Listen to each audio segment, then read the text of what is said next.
Memasuki penghujung tahun, musim kemarau berganti ke musim hujan. Nah, di musim ini ada salah satu orang yang paling dicari para IO nih, good people. Eko Budi Sumantri, sang pawang hujan. Good people, musim hujan telah tiba. Mendekati penghujung tahun, intensitas hujan semakin meningkat.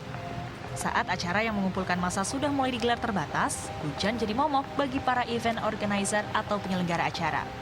Di Indonesia ada salah satu profesi unik terkait hujan dan acara-acara besar, yaitu pawang hujan. Perkenalkan, Eko Budi Sumantri. Puluhan tahun sudah ia dipercaya untuk mengawal acara-acara dari hujan dan badai. Teknik yang digunakan pawang hujan legendaris Indonesia ini menurutnya adalah menggeser awan. Ilmu ini didapatkannya secara turun-temurun dari sang buyut. Caranya lumayan unik nih, good people. Eko akan membaca doa, lalu meniup-niup ke arah awan. Maksudnya supaya awan yang berisi air hujannya bergeser ke tempat lain. Mengenai ritual, Eko tegas menyatakan bahwa ritual yang dijalankannya bukan klinik, melainkan murni meminta dan berdoa kepada Yang Maha Kuasa. Awalnya saya ini dari garis keturunan. Saya keturunan generasi kelima saya.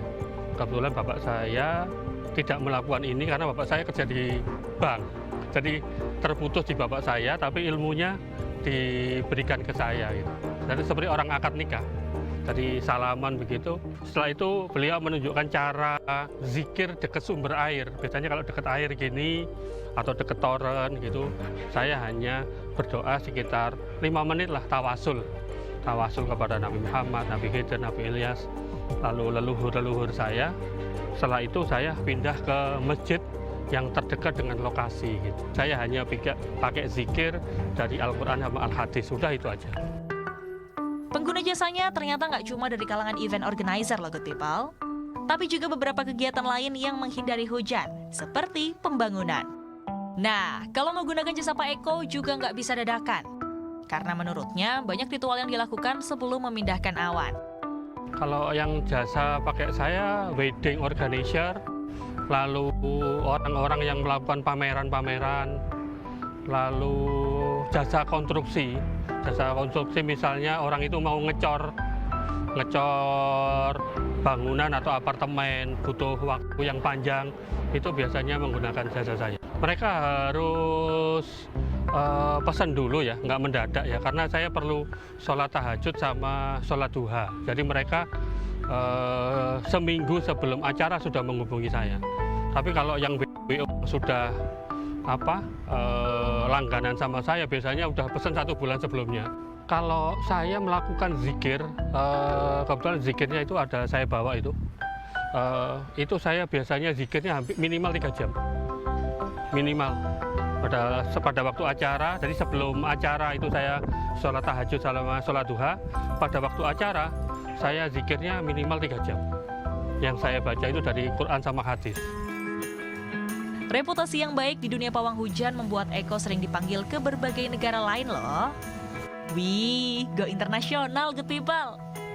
Tapi good people, walaupun kliennya sudah banyak di mana-mana, Eko tetaplah manusia biasa. Pada kliennya, dia selalu jelaskan di awal bahwa tidak ada garansi hujan tidak akan turun. Karena semuanya kan balik lagi ke kehendak Sang Pencipta. Itu adalah, pernah. Itu namanya hujan rahmat. Jadi hujan rahmat itu misalnya kemarin kejadian tanggal 30 Oktober. 30 Oktober itu tim-tim saya yang ada di Bekasi, ada di Pantai Mutiara, ada di Ancol. Itu seluruh Jakarta, Jabodetabek ini hujan. Nah, kalau itu namanya hujan rahmat. Yang di dalam Al-Quran disebutkan bahwa hujan itu adalah rahmatan. Nah, rahmatan itulah yang merata. Jadi udah nggak bisa ditolak, udah. Semuanya teman-teman tim pawang hujan gagal semua. Walaupun nggak ada garansi, Eko tetap laris orderan nih, good people. Hampir tiap hari Eko dapat orderan mawang. Mulai dari IO besar sampai IO yang nanganin acara kepresidenan. Bari adalah salah satu IO yang mempercayakan Eko untuk mawang di acaranya. Jadi begini, dari dulu saya sangat menghindari acara-acara yang outdoor.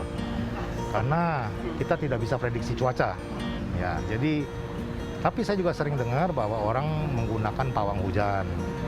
awalnya saya nggak percaya sebenarnya.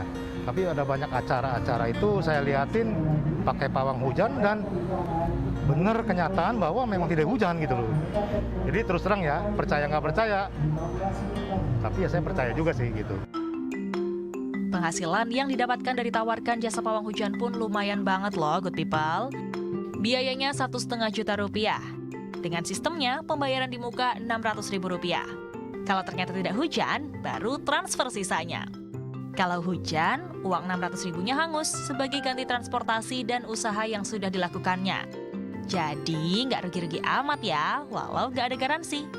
Delviana Azari, Oktabari melaporkan untuk NET.